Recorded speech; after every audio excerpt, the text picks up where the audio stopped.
जो भी ऑर्गेनाइजेशन होती है वो उसकी रेलिवेंस होती है कि उसकी स्ट्रेटजी के साथ और उसके स्ट्रक्चर के साथ डायरेक्ट।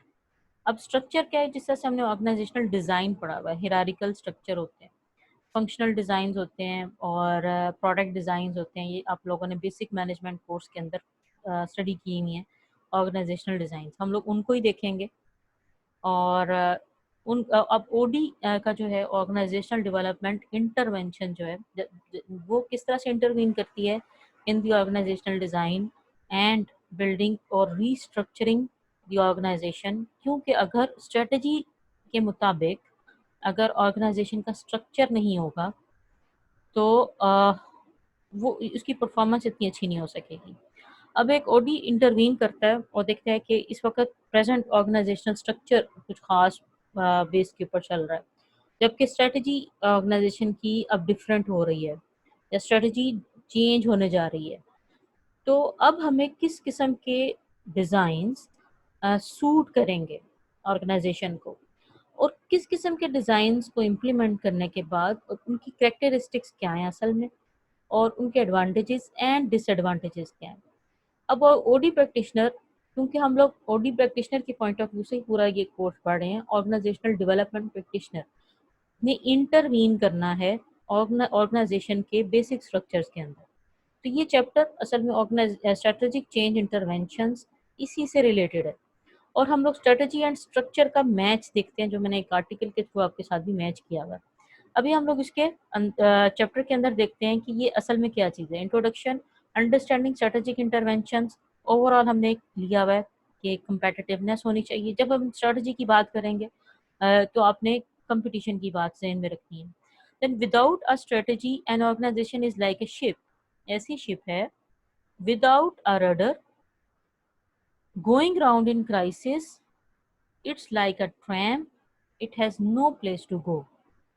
ठीक है, ये रॉस एंड केमी की ये कोटेशन है कि स्ट्रेटजी के बगैर किसी भी ऑर्गेनाइजेशन की स्ट्रेटजी के बगैर एक वो ऐसी शिप है जिसके नीचे व्हील्स नहीं है, जिसके यानी कि जो उसको चलाने के लिए कोई भी नहीं है, और वो गोइंग अराउंड इन क्राइसिस, और जब वो क्राइसिस आ गए हैं तो वो उनमें वैसे ही लड़खड़ाती फिर रही है। It's like a tramp and it has no place to go. और उसकी है ही नहीं कोई कोई जगह ही नहीं है जहाँ पर उसने जाना है, उसकी प्लेस को नहीं पता, वो बस ऐसे ही फिर रही है जैसे ऐसी शिप है। तो स्ट्रैटेजी जो है वो असल में ऑर्गेनाइजेशन को डायरेक्शन देती है, और डायरेक्शन इस तरह से देती है कि आपने ऑर्गेनाइजेशन को कंपेटिटिव बनाना है, और कंपेटिटिव बनाना है प्लस सस्टेनेबल बनाना है, क्योंकि कंपटीशन ही आपको सस्टेन करता है। जब आप कंपटीशन के पर काम करते हैं और अपनी प्रोडक्ट्स को रेयर, वैल्यूएबल, नॉन इमिटेबल और जो कि आरबीवी के पर्सपेक्टिव्स हैं उनके मुताबिक बना देते हैं, तब आप कंपेटिटिवनेस अपनी शो करते हैं। और कंपटीशन जहाँ पर होता है, जब वैल्यूएबलनेस होती है, आप कस्टमर आपके प्रोडक्ट को वैल्यू कर रहे होते हैं, तो वो आपकी ऑर्गेनाइजेशन की ओवरऑल सस्टेनेबिलिटी को इंश्योर करता है। ठीक है, ये एक बेसिक कॉन्सेप्ट है कि हम लोग इंटरवीन क्यों करने जा रहे हैं, ताकि हम ऑर्गेनाइजेशन की सस्टेनेबिलिटी को इंश्योर कर सकें। और हमने स्ट्रेटजी इस तरह की बनानी है कि जो ऑर्गेनाइजेशन की डायरेक्शन को क्लियर कर सके। ठीक है, अब प्रेजेंट डायरेक्शन क्या होती है, अब यहाँ पे हम लोग स्ट्रेटेजिक इंटरवेंशंस की कुछ डेफिनेशंस देख लेंगे कि ओवरऑल हमने इसको स्टडी किया है लास्ट लेक्चर में भी। और intervention that involve managing the organization's relationship to its external environment and the internal structure and processes necessary to support a business strategy। और ऐसे प्रोसेसेस जो कि बिजनेस स्ट्रेटजी को, जो कि आने वाली स्ट्रेटजी है, न्यू स्ट्रेटजी जो डेवलप करने जा रहे हैं, उसको वो सपोर्ट कर सके। अब एक्सटर्नल एनवायरनमेंट जो हमने बात की थी, organization as an open system, और इंटरनल स्ट्रक्चर जिसके अंदर हमने आरबीवी की बात की है। ठीक है, ये इंटरवेंशंस ये पूरी चीज़ें आपके इंश्योर करेंगी कि आपकी नई आने वाली स्ट्रेटजी क्या है बिजनेस की, और उसके मुताबिक इन चीज़ों को, प्रोसेसेस को अलाइन करना। अब नेक्स्ट डेफिनेशन भी इसी की देख लेते हैं। स्ट्रेटेजिक इंटरवेंशन में, strategic intervention contribute to align the organization with its environment and that which links the internal functioning of the organization to the larger environment. Internal functioning को लार्जर एनवायरनमेंट से वो कनेक्ट कर रहा है, link कर रहा है कि आपकी इंटरनल फंक्शनिंग इतनी अच्छी है, इतनी ज़बरदस्त हो गई है कि आप इन्फ्लुएंस कर सकते हैं अपने बाहर की इन्वायरमेंट को, एक्सटर्नल इन्वायरमेंट को, जिसके अंदर कंपटीशन एग्जिस्ट करता है. Then transforming the organization to keep pace with changing conditions. और ऐसी ऑर्गेनाइजेशन को इस तरह से ट्रांसफॉर्म कर देना ऐसी ग्राउंड के ऊपर कि जैसे ही कोई चेंज आता है इन्वायरमेंट के अंदर, ऑर्गेनाइजेशन उसको रिस्पॉन्ड करने के लिए हमेशा तैयार है. ठीक है, एक लर्निंग ऑर्गेनाइजेशन को बना देना. अब यानी कि हर तरह के क्राइसिस को सामने रख के पोटेंशियल क्राइसिस क्या हो सकते हैं, और उन क्राइसिस को सामने रख के ऑर्गेनाइजेशन अपने आप को रीअलाइन कर ले, और रीअलाइन करके आपके सामने नई चीज़ों को के साथ फेस करने का आपके अंदर कैपेबिलिटी पैदा कर दे. तो ये स्ट्रेटेजिक इंटरवेंशन है असल में. और इस डेफिनेशन से भी हम लोग इसको देख सकते हैं. Strategic intervention help organization to gain a better understanding of their current state and their environment that allow them to better target strategies for competing or collaborating with other organizations. अब इसमें कोलेबोरेशन का concept दे रहा है, वो environment का concept दे रहा है जो हम पढ़ते हुए आ रहे हैं, और अंडरस्टैंडिंग देयर करंट स्टेट की बात कर रहा है. क्योंकि स्ट्रेटेजिक इंटरवेंशन आपको ज़ाहिर है कि जब आपकी करंट स्टेट की भी पता होगी, हम लोग उसको डिजायर्ड स्टेट के ऊपर नहीं ले जा सकेंगे. इसलिए ये करंट स्टेट को एनालिसिस करता है, जैसे हम लोग डायग्नोस्टिक स्टेज के ऊपर, या जब हम लोग ऑर्गेनाइजेशनल डायग्नोसिस की बात कर रहे थे, उसके अंदर हम लोग प्रेजेंट स्टेज या करंट स्टेट ऑर्गेनाइजेशन की एनालाइज कर रहे थे कि इस वक्त कहाँ पे स्टेटस क्या है ऑर्गेनाइजेशन का, और फिर इन्वायरमेंट के क्या रिक्वायरमेंट्स हैं, एक्सटर्नल स्टेक होल्डर्स की क्या रिक्वायरमेंट्स हैं, देन इंटरनल स्टेक होल्डर्स की क्या रिक्वायरमेंट हैं, क्या आपकी कैपेबिलिटीज़ हैं, क्या आपकी कोर कॉम्पिटेंसीज हैं कि आप इन्वायरमेंट के या इन्वायरमेंटल चेंजेस को रिस्पॉन्ड कर सकें. That allow them to better target strategies for competing or collaborating with other organizations. कि आप कोलेबोरेट दूसरे ऑर्गेनाइजेशन के साथ कर सकते हैं, अपनी इस कंपटीशन को अच्छे तरीके से हैंडल कर सकते हैं. अब जो ये सारे आपके सामने हैं, इसके अंदर transformational change, then continuous change and trans organizational change की बात हो रही है. 3 तरह के चेंज हैं जो कि हम लोग स्ट्रेटजी के पर्सपेक्टिव में लेते हैं, और ये इन सब के हम लोग अलग-अलग से चैप्टर स्टडी करेंगे. अब transformational change integrated strategic change की बात करता है, देन ऑर्गेनाइजेशनल डिज़ाइन की बात करता है, और कल्चरल चेंज की बात करता है जो ट्रांसफॉर्मेशनल चेंज है. अब ट्रांसफॉर्मेशनल चेंज मुकम्मल तौर पर ऑर्गेनाइजेशन की स्ट्रेटजी को अ, उसके स्ट्रक्चर के साथ अटैच कर देता है. इसका हम लोग स्ट्रेटजी के साथ या स्ट्रक्चर के साथ हम लोग जो बात करेंगे वो आज ही करेंगे.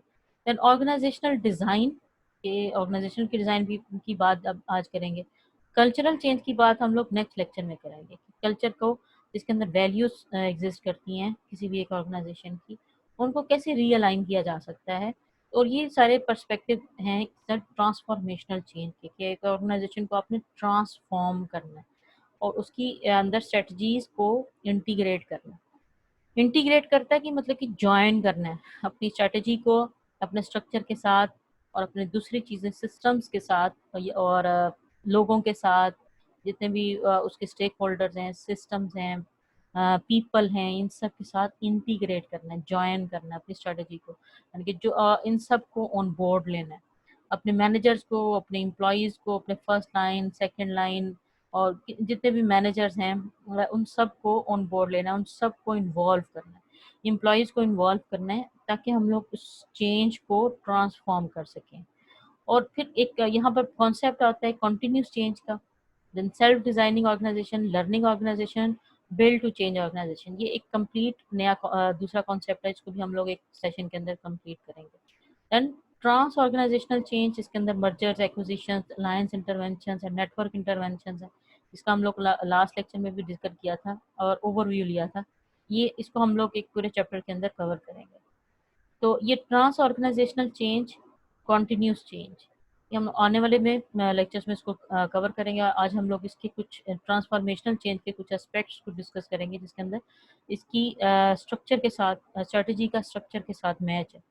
अब इंटीग्रेटेड स्ट्रेटेजिक चेंज, इंटीग्रेटेड का मतलब ये है कि सारी चीज़ों को जॉइन करना, एक दूसरे के साथ इंटीग्रेट करना। इंटीग्रेट का मतलब ही जॉइन करना है। आपने यानी कि जो भी स्ट्रेटजी बनाई है अपनी ऑर्गेनाइजेशन को अलाइन करने के लिए कि हमारी डिजायर्ड फ्यूचर स्टेट ये है, आप नई स्ट्रेटजी बनाई है। सपोज आपने स्ट्रेटजी ये बनाई है कि आपका जो आपने अपनी ऑर्गेनाइजेशन को के अंदर नए प्रोडक्ट्स को इंट्रोड्यूस करवाना है, उनकी डेवलपमेंट करनी है, और उनकी उनकी क्वालिटी को इम्प्रूव करना है। ओवरऑल प्रोडक्ट की क्वालिटी को इम्प्रूव करना है, नए मार्केट्स को एक्सप्लोर करना है, और नए मार्केट्स के अंदर अपनी ऑर्गेनाइजेशन की प्रोडक्ट को स्प्रेड करना है। फिर आपने अपनी ऑर्गेनाइजेशन के ओवरऑल सिस्टम्स को इम्प्रूव करना है। अब ये स्ट्रेटजी है जो कि ऑर्गेनाइजेशन ने अब एक नई स्ट्रेटजी बनाई अपने मिशन और विजन को कंप्लीट करने के लिए, और इस स्ट्रेटजी के थ्रू उन्होंने अपनी प्रोडक्ट डेवलपमेंट करनी है और नई मार्केट्स को एक्सप्लोर करना है। अब ये बात आपके सारे स्टेक होल्डर्स को पता होनी चाहिए, जो जिसके अंदर आपने एम्प्लॉयज़ को इन्वॉल्व करना है सबसे पहले, कि आपके एम्प्लॉयज़ जो कि आपका जिनके थ्रू आपने चेंज को इम्प्लीमेंट करना है या चेंज लेके आना है, उनको ऑन बोर्ड लिया जाए। एम्प्लॉय इन्वॉल्वमेंट के बारे में हम लोग नेक्स्ट लेक्चर में भी पढ़ेंगे। अब इंटीग्रेट करना है एम्प्लॉय इन्वायरमेंट के थ्रू, प्लस आपने स्ट्रक्चर के थ्रू, कि ऑर्गेनाइजेशन का स्ट्रक्चर किस तरह का होना चाहिए कि आपकी स्ट्रेटजी जो भी आप बनाने जा रहे हैं या इसके ऊपर काम करने जा रहे हैं, वो आपकी वो सपोर्टिव हो सके, यानी कि उसको स्ट्रक्चर आपका सपोर्ट कर सके। अब इंटीग्रेटेड स्ट्रेटजी के अंदर ही points on integrated strategic change जो आते हैं, वो ये है कि comprehensive OD intervention aimed at a single organisation और बिजनेस यूनिट। अब ओडी इंटरवेंशन जो है वो एक सिंगल ऑर्गेनाइजेशन के ऊपर या एक बिजनेस यूनिट के ऊपर अप्लाइड है। अब बिजनेस यूनिट जो है इसका जैसा से नेस्ले को देखते हैं, या हम लोग प्रॉक्टर एंड गैम्बल को देखते हैं, ये सब के बिजनेस यूनिट्स हैं छोटे छोटे, और एक बिजनेस यूनिट के अंदर एक सर्फ बन रहा होगा, एक बिजनेस यूनिट के अंदर क्रीम्स बन रही होंगी, एक यूनिट के अंदर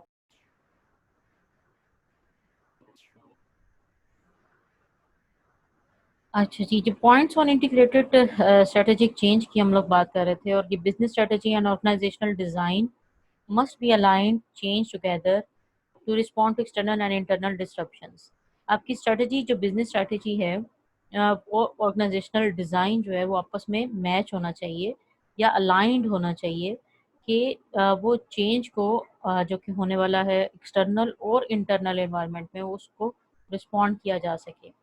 और इसका जो थर्ड पॉइंट है इंटीग्रेशन की हम बात करें, जिसमें हमने जॉइनिंग की बात करें, हम लोग थर्ड पॉइंट है help members manage transition between current strategic orientation and desired future orientation.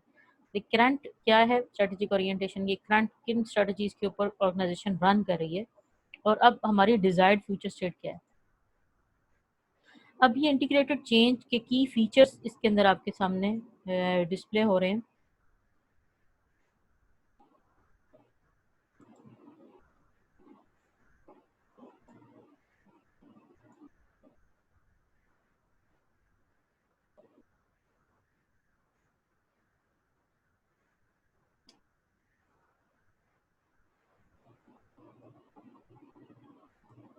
अब जो वो ये कह रहे हैं कि इंटीग्रेटेड स्ट्रेटेजिक चेंज के की फीचर जो कि कमिंग्स की बुक के हैं और इसी के हैं, इसमें वो कह रहे हैं integrated strategic change extends traditional OD processes into highly participative processes. Traditional OD processes से हाईली पार्टिसिपेटिव प्रोसेस की वो बात करते हैं, यानी कि ऐसी चीज़ की जहाँ पे इम्प्लॉई इन्वॉल्वमेंट बहुत ज़्यादा हो जाती है। सब एम्प्लॉयज़ को ऑन बोर्ड लेना है आपने, और चेंज को ओवरऑल डिस्कस करना है कि हम लोग चेंज लाने जा रहे हैं। It has three features. Unit of analysis, यानी कि हम ऑर्गेनाइजेशन के लेवल पे, यानी जैसे हम लोग बात कर रहे थे बिजनेस यूनिट्स की, और नेस्ले और इन सब के बिजनेस यूनिट्स हैं। अगर कहीं पे किसी एक जगह पर सोप बिल्ड हो रहा है और उनकी दूसरी प्रोडक्ट्स भी हैं, सर्फ है, और बाकी के दूसरे प्रोडक्ट्स हैं, ये इन सब के अलग-अलग से बिज़नेस यूनिट्स हैं। अब आपने जो ओवरऑल जो जब आप ऑर्गेनाइज़ेशन की बात कर रहे हैं, तो हम लोग बिज़नेस यूनिट्स की बात कर रहे हैं या हम लोग ओवरऑल मुकम्मल तौर पे एक ऑर्गेनाइज़ेशन को चेंज करने जा रहे हैं, तो वो स्ट्रैटेजी के पर्सपेक्टिव में आता है। तो अब हम लोग ने यूनिट ऑफ एनालिसिस देख लें कि यूनिट ऑफ एनालिसिस हमारा इंडिविजुअल्स हैं, ऑर्गेनाइज़ेशन के मेंबर्स हैं, उनको एक अलग से डील करना है, या बिजनेस यूनिट्स हमारा यूनिट ऑफ एनालिसिस है, या हमारी जो इन्वायरमेंट है या इन्वायरमेंटल चेंजेस हैं, वो हमारे यूनिट ऑफ एनालिसिस हैं। यूनिट ऑफ एनालिसिस हमारे डिफरेंट भी हो सकते हैं। अब ओडी की जो है वो सब में अलग अलग से काम करेगा। जब हम वो इम्प्लॉयज़ की बात करेगा तो यूनिट ऑफ एनालिसिस उसका इंडिविजुअल्स होगा या इम्प्लॉयज़ होंगे, मैनेजर्स होंगे। देन अगर वो बिजनेस यूनिट्स को चेंज करने की या प्रोडक्ट की चेंज करने की बात करेगा, तो या फिर उसका unit of analysis business units होंगे, ऑर्गेनाइजेशंस होंगी। अब organization design is equal to organization strategic orientation. अब जो डिज़ाइन जिस तरह का भी होगा ऑर्गेनाइजेशन का, वो उसकी स्ट्रेटेजिक ओरिएंटेशन को भी बताएगा। अगर वो फंक्शनल है, यानी कि अभी हम लोग जैसे स्ट्रेटेजी के डिफरेंट एस्पेक्ट्स को या स्ट्रक्चर्स को डिस्कस करेंगे, वो फंक्शनल है, प्रोडक्ट बेस्ड है, प्रोसेस बेस्ड है, जोग्राफिकल लोकेशन के ऊपर बेस्ड है, इन सब के ऊपर वो डिपेंड करेगी उसकी स्ट्रेटेजिक ओरिएंटेशन। यानी कि ये हमने ऑर्गेनाइजेशन का डिज़ाइन किस तरह से बिल्ड करना है, हमारी रिक्वायरमेंट्स क्या क्या है।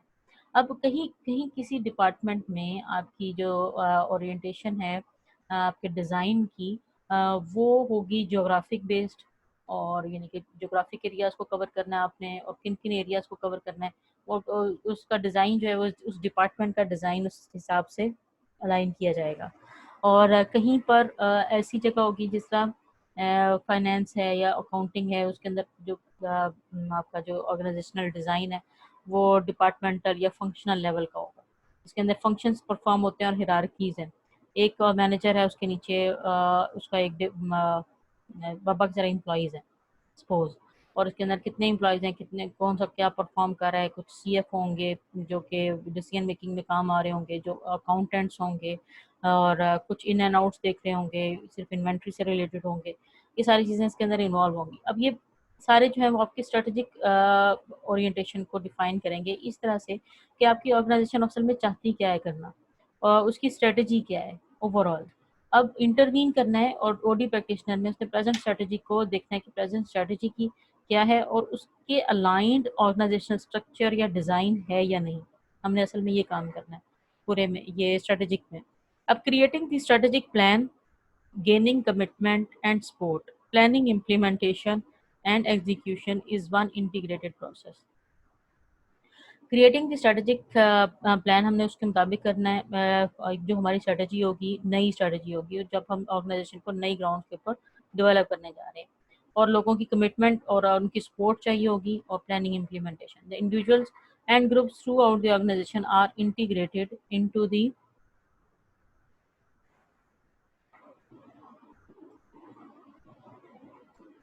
into the analysis, planning and implementation. Individual and groups जो हैं throughout the organization are integrated, उनको मिलाया जाता है, ज्वाइन किया जाता है एनालिसिस के लिए, प्लानिंग के लिए और इम्प्लीमेंटेशन के लिए। तो ये ओवरऑल हम लोग इंटीग्रेट कर रहे हैं अपनी स्ट्रेटजी को डिज़ाइन के साथ और चीज़ों के साथ। अब stages of integrated strategic change में प्लान इम्प्लीमेंटेशन, अब नीचे से होता है ये स्टार्ट। असल में स्ट्रेटेजिक एनालिसिस इस वक्त क्या चल रहा है ओवरऑल, और डिजायर्ड क्या है। देन स्ट्रेटेजिक चॉइस क्या है, चॉइस होगी जो हम लोग डिजायर्ड स्टेट क्या करने जा रहे हैं, हम स्टेट को इम्प्रूव करने जा रहे हैं, तो हमारी डिजायर्ड क्या है। देन स्ट्रेटेजिक चेंज प्लान उसके मुताबिक बनाया जाएगा, एंड देन प्लान को इम्प्लीमेंट कर दिया जाएगा। ये stages of integrated strategic change है। इसके अंदर एनालिसिस किया जाता है, और जिसमें हमने डायग्नोस्टिक की स्टेजेस पढ़ी हैं, और एनालिसिस किया जाता है, फिर चॉइस की जाती है कि डिजायर्ड फ्यूचर स्टेट क्या है, कौन सा फंक्शन, कौन सा डिज़ाइन सूटेबल होगा फॉर न्यू स्ट्रेटजी, और फिर स्ट्रेटेजिक प्लान बनाया जाता है और उसके बाद इम्प्लीमेंट कर दिया जाता है। इसके बाद आपकी ये भी स्टेजेस हैं, एनालिसिस किया जाता है, एनालिसिस में क्या क्या चीज़ें आती हैं, देन एक्सरसाइजिंग स्ट्रेटेजिक चॉइसेस, और उसके बाद designing the strategic change plan and implementation of the plan. तो ये स्ट्रेटजी को इम्प्लीमेंट किया जाता है। ये ओवरऑल असल में स्ट्रेटेजिक चेंज मैनेजमेंट बहुत वास्ट सब्जेक्ट है, और उसके कुछ हम लोगों ने इसमें से क्रक्स निकाले हैं अपने इस चैप्टर को कवर करने के लिए। अब इसमें एनालिसिस, स्ट्रेटेजिक एनालिसिस क्या है? Readiness for change. ये एनालिसिस किया जा रहा है कि कितने लोग रेडी हैं for the change. Senior management's willingness to carry out change, understanding current organizational design and explain the current performance levels कि करंट क्या स्टेज चल रही है, ये एनालिसिस होगा एक फर्स्ट लेवल पे। देन एक्सरसाइजिंग स्ट्रेटेजिक चॉइसेस में once existing orientation one existing orientation understood, new one must be designed. अगर एक जो अभी एग्जिस्टिंग जो है ओरिएंटेशन अगर हमें समझ आ गई है, ये प्रेजेंट स्टेज समझ आ गई है, तो new one must B design. अब नई क्या जा रही है, हमने नए क्या करना है, क्योंकि हमने कुछ इंप्रूवमेंट्स लेके आनी है ओवरऑल ऑर्गेनाइजेशन के अंदर, उसको डेवलप करना है। What of strategic change? Define product services markets to serve, way outputs will be produced, और किस तरह से नए प्रोडक्ट को प्रोड्यूस किया जाएगा। और फिर इसके बाद डिजाइनिंग द स्ट्रेटेजिक प्लान में हाउ, ये हम लोग किस तरह से करेंगे, और ये अब इसके ऊपर बेस करेगा जब हम लोगों को इस चीज़ का पता होगा कि प्रेजेंट स्ट्रेटेजी क्या है, डिजायर्ड फ्यूचर स्टेट क्या है, और उसके बाद हम लोग उसका प्लान करेंगे। Change plan, then type, magnitude, schedule of the change activities, associate cost, organizational culture, power and politics issue, political issues, ये सारी चीज़ें आपके प्लान किए जाएंगे। पावर एंड पॉलिटिक्स क्या है, ऑर्गेनाइजेशन का कल्चर क्या है, ऑर्गेनाइजेशन के डिज़ाइंस क्या है। देन इम्प्लीमेंट किया जाएगा alignment issues, team work, organizational personal learning, senior managers initiative actions and allocate resources, set goals, give feedback, और ये सारी चीज़ें इम्प्लीमेंटेशन का जो पार्ट कि हम लोग इम्प्लीमेंट कर दिया जाएगा। ये जो मैंने एक स्लाइड में बात की है, ये इसके ऊपर पूरे 1 साल भी लग सकता है, 2 साल भी लग सकते हैं, क्योंकि ये एक दिन का काम नहीं है। स्ट्रेटेजी बनाना नई चीज़, ये तो मैंने सिर्फ आपको एग्जांपल दिया है कि स्ट्रेटेजी हमने नई बना ली और हमने इनोवेट करना है प्रोडक्ट को। अब इससे रिलेटेड क्या क्या आउटकम या उससे एक्टिविटीज़ होती हैं, ये सारी ये इस प्लान के थ्रू जाती हैं कि ये चीज़ें होंगी कि प्रेजेंट स्टेज को देखा जाएगा, डिजायर्ड फ्यूचर स्टेट को देखा जाएगा, और उसके बाद चीज़ों को इम्प्लीमेंट किया जाएगा असल में।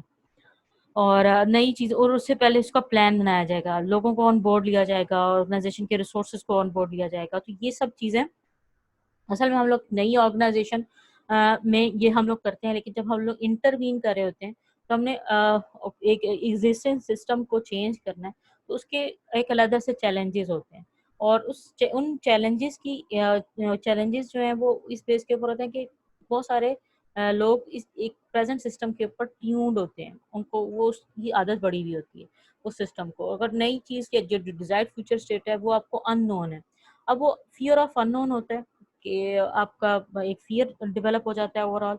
और जो जो चैलेंजिंग सबसे ज़्यादा पोजीशन होती है वो ऑर्गेनाइजेशन डेवलपमेंट प्रैक्टिशनर की होती है कि उसने प्रेजेंट स्टेज से डिजायर फ्यूचर स्टेज में लोगों को किस तरह से अलाइन करना है कि वो इसको उनके अंदर एक्सेप्टेबिलिटी आ सके, और वो चेंज को या प्रॉपरली अंडरस्टैंड भी करें और उसको रिस्पॉन्ड भी करें। तो ये थी स्ट्रेटेजिक चेंज से related. And why is integrated strategic change valuable?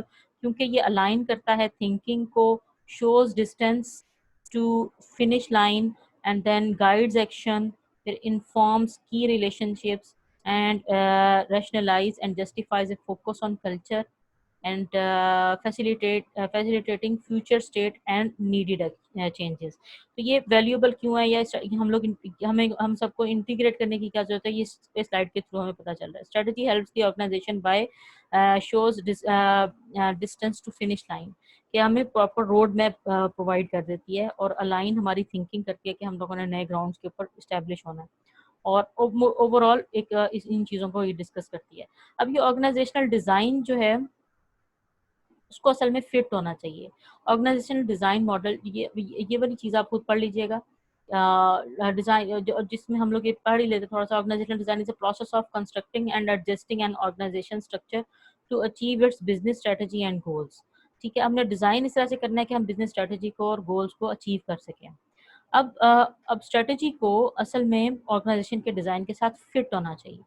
अब ऑर्गेनाइजेशन का जो डिज़ाइन है या स्ट्रक्चर, जिसमें वर्क डिज़ाइन है, ह्यूमन रिसोर्स प्रैक्टिसेस हैं कि प्रैक्टिसेस क्या चल रही हैं, और मैनेजमेंट एंड इंफॉर्मेशन सिस्टम्स क्या हैं, ये डिज़ाइन फिट है। और अब डिज़ाइन की बात जो हम करते हैं कि वो वही आज हम बात करने वाले हैं कि ये जो स्ट्रैटेजी की जो हमने बात करी है कि हम लोग नई स्ट्रैटेजी लेके आना चाह रहे हैं और उसको नई स्ट्रैटेजी को ऑर्गेनाइजेशन के नए डिज़ाइन के साथ भी फिट होना चाहिए, या प्रेजेंट अगर आपका ठीक चल रहा है तो उस डिज़ाइन के साथ फिट होना चाहिए। अब 2 तरह के हम लोग ऑर्गेनाइजेशन के डिज़ाइन्स देखते हैं, एक मैकेनिस्टिक डिज़ाइन है, एक ऑर्गेनिक डिज़ाइन है। अब ये भी आप लोगों ने काफ़ी हद तक पढ़ा होगा और उसके पीछे भी पूरी की पूरी फिलॉसफीज़ हैं कुछ। अब मैकेनिस्टिक डिज़ाइन जो है वो मैकेनिकल या मशीन बेस्ड है, जिसकी जो मैनेजमेंट के जो जितने भी कोर्सेज़ हैं हम लोगों के, वो मैकेनिस्टिक फिलॉसफी के ऊपर बेस्ड है। एक ऑर्गेनाइजेशन को हम लोग एक सिस्टम के थ्रू देखते हैं और उसके अंदर इनपुट, प्रोसेस एंड आउटपुट की चीज़ें होती हैं और मशीन के तौर पर सिस्टम को लिया जाता है। जैसा कि एक इंसान है, एक पूरा इंसान, हमारी कोई भी एक चीज़ या एक हाथ के ऊपर चोट लग जाती है तो पूरा जिस्म दर्द करता है। तो किसी वो सिस्टम का यही पर्सपेक्टिव होता है कि किसी एक डिपार्टमेंट में कोई भी प्रॉब्लम चल रही होगी तो पूरे का पूरी ऑर्गेनाइजेशन उसकी वजह से डिस्टर्ब होगी या इन्फ्लुएंस होगी। तो ये मैकेनिस्टिक डिज़ाइन असल में मैकेनिकल या मशीन बेस्ड कल्चर से निकला हुआ है और एफिशिएंसी और इफेक्टिवनेस भी इसी के अंदर ही आती हैं कि ये इन चीज़ों को इंश्योर किया जाता है। इसका मैकेनिस्टिक ऑर्गेनाइजेशनल स्ट्रक्चर का मकसद ही एफिशिएंसी और इफेक्टिवनेस लेके आना है।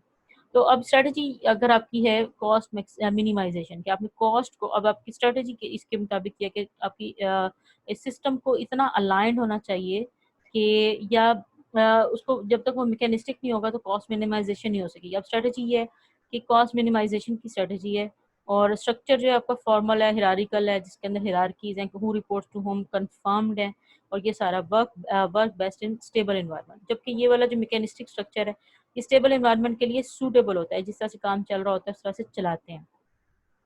एंड वर्क डिज़ाइन जो है वो ट्रेडिशनल जॉब्स हैं और ट्रेडिशनल वर्क ग्रुप्स हैं और ये जिस तरह से आप सोच लें ये वाला जो मैकेनिस्टिक स्ट्रक्चर है ये प्रीवेलिंग है, ये यानी कि ये एग्जिस्टिंग स्टेट है ऑर्गेनाइजेशन की। और ह्यूमन रिसोर्स प्रैक्टिसेस भी हैं, selection to fit job, training only when needs arise and job based pay, और ये सारी उनके मुताबिक मैकेनिस्टिक ऑर्गेनाइजेशन स्ट्रक्चर के अंदर या डिज़ाइन के अंदर ये चीज़ें की जा रही हैं। Arrangement and information system, command and control और सारा close executive.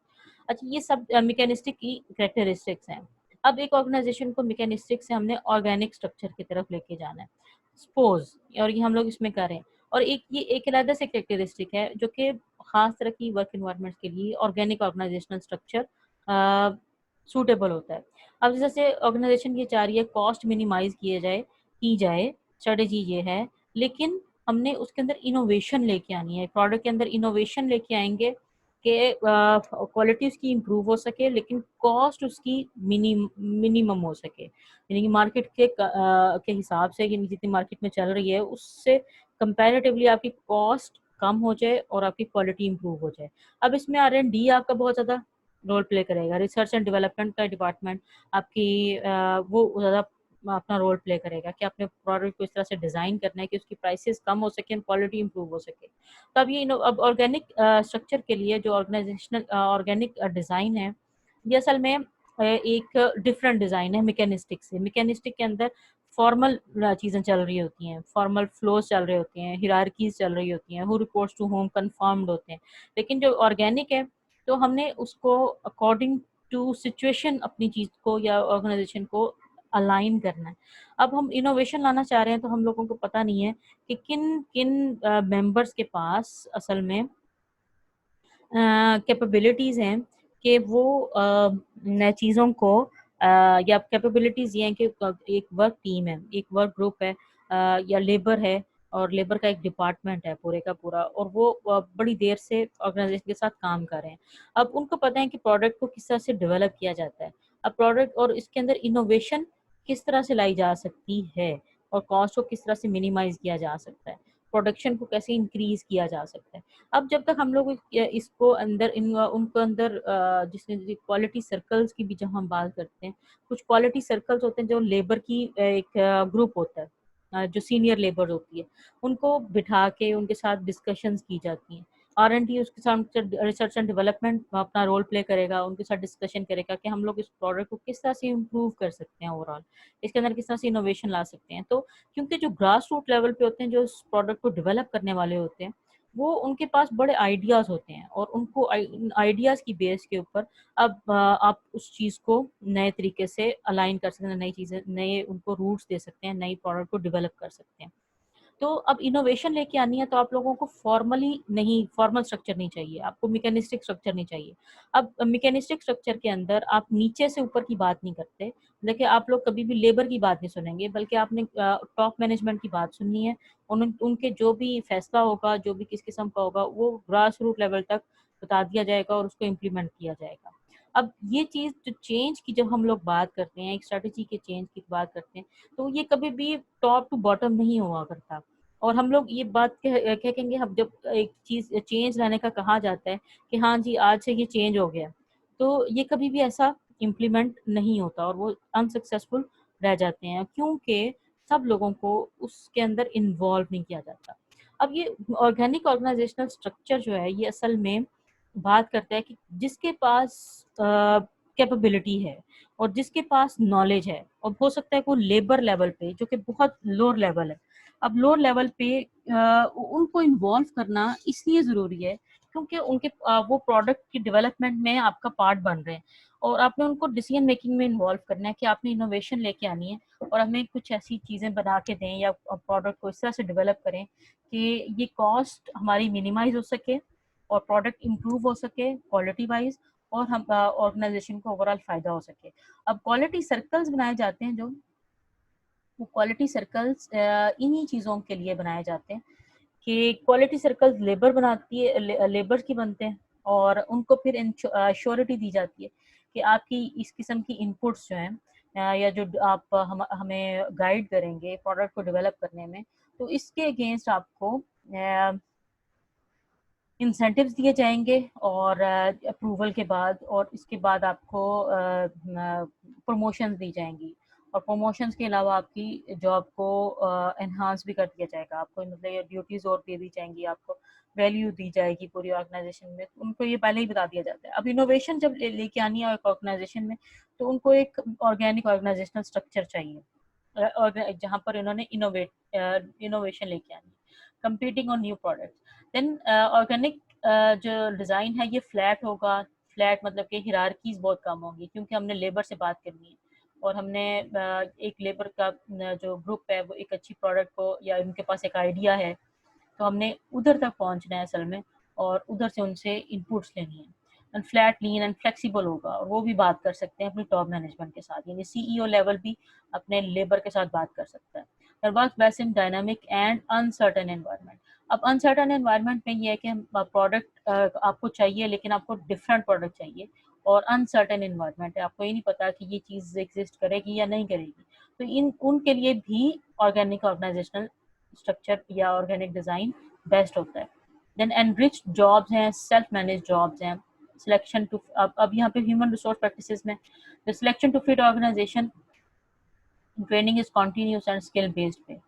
And then management and information system के अंदर employ involvement,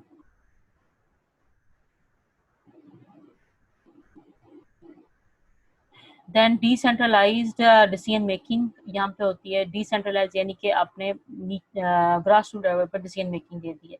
and then open, open होती है, जबकि मैकेनिस्टिक में क्लोज होती है, कोई किसी की सुनता नहीं है। एंड देन इंक्लूसिव होती है, और ये एक्सक्लूसिव है और वो इंक्लूसिव है, इंक्लूड किया जाता है दूसरे लोगों को अपनी डिसीजन मेकिंग के अंदर। तो ये दो तरह के ऑर्गेनाइजेशन के डिज़ाइंस हैं और इनकी बेस के ऊपर रीअलाइनमेंट की जाती है ऑर्गेनाइजेशन की स्ट्रेटजी की। अब ये clarifying the design focus, then designing the organization and implementing the design. अब ये